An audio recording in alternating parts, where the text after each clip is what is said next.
Assalamualaikum warahmatullahi wabarakatuh. Perkenalkan nama saya Rahmat Kurniawan dengan NIM channel D024009. Pada video kali ini saya akan menjelaskan tentang apa itu potongan PPh pasal 26 guna memenuhi tugas mata kuliah dari pemungutan pajak penghasilan dan pemotongan.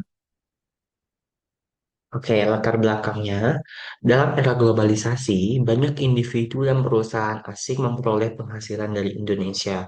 Untuk menjamin keadilan dan kepastian hukum, pemerintah menetapkan ketentuan PPh pasal 26.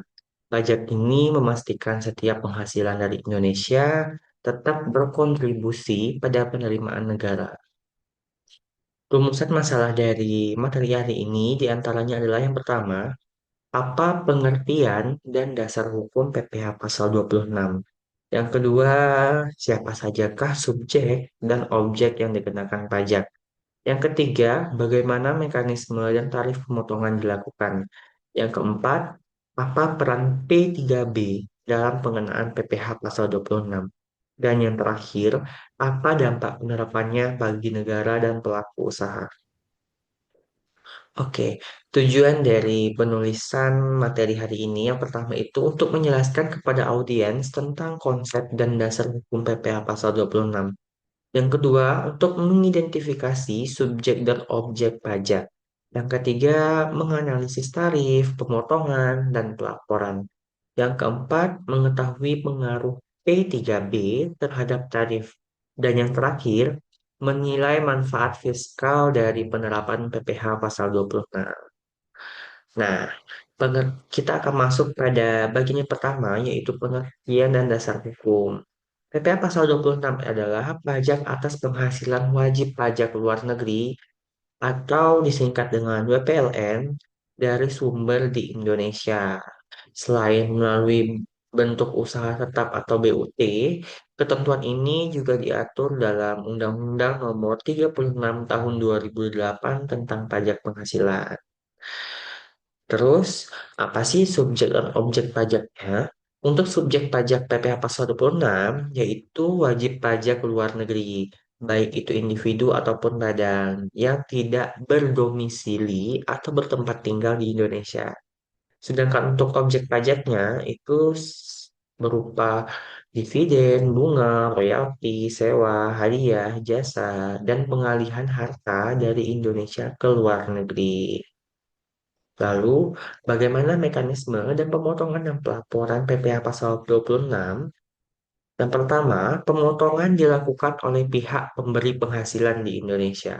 Yang kedua, bukti potong wajib dibuat. Yang ketiga, penyotoran paling lambat tanggal 10 bulan berikutnya. Dan yang terakhir, pelaporan SPT masal PPh 26 paling lambat tanggal 20 bulan berikutnya. Lalu, untuk tarif dan dasar pengenaan PPh pasal 26. Tarif umumnya yang dikenakan pada PPh pasal 26 yaitu 20% dari penghasilan bruto. Penjualan atau pengalian harta itu juga dikenakan sebesar 20% dari perkiraan penghasilan neto. Lalu ada juga untuk premi asuransi, itu tarif efektifnya itu sekitar 2 hingga 10%. Dan tapi dari semua tarif yang telah saya jelaskan tadi itu tarifnya bisa lebih mudah lagi jika ada P3B. Lalu apa itu P3B? Nah, P3B itu merupakan sesuatu untuk mencegah pajak pergandaan antar negara. Dengan P3B, tarif PH26 dapat diturunkan atau dibebaskan jika wajib pajak luar negeri menyerahkan surat keterangan domisili atau SKD. Lalu, apa sih dampak dan manfaat dari penerapan PPh pasal 26? Yang pertama, itu untuk menambah penerimaan negara. Yang kedua, untuk menegakkan keadilan pajak. Yang ketiga, menjaga kedaulatan fiskal. Dan yang terakhir yaitu untuk memengaruhi minat investasi asing jika tarif terlalu tinggi. Nah, kesimpulan dari materi hari ini, PPh Pasal 26 adalah instrumen penting dalam menjaga keadilan dan kedaulatan fiskal di Indonesia. Melalui mekanisme pemotongan dan kerjasama P3B, sistem ini menciptakan keseimbangan antara penerimaan negara dan iklim investasi internasional. Nah, ini merupakan sumber-sumber yang sudah saya jelaskan tadi. Ini merupakan sumber-sumber resminya.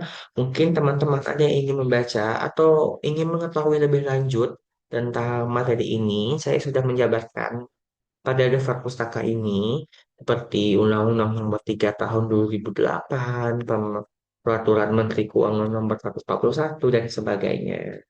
Nah, itu tadi merupakan materi tentang pemotongan PPh pasal 26.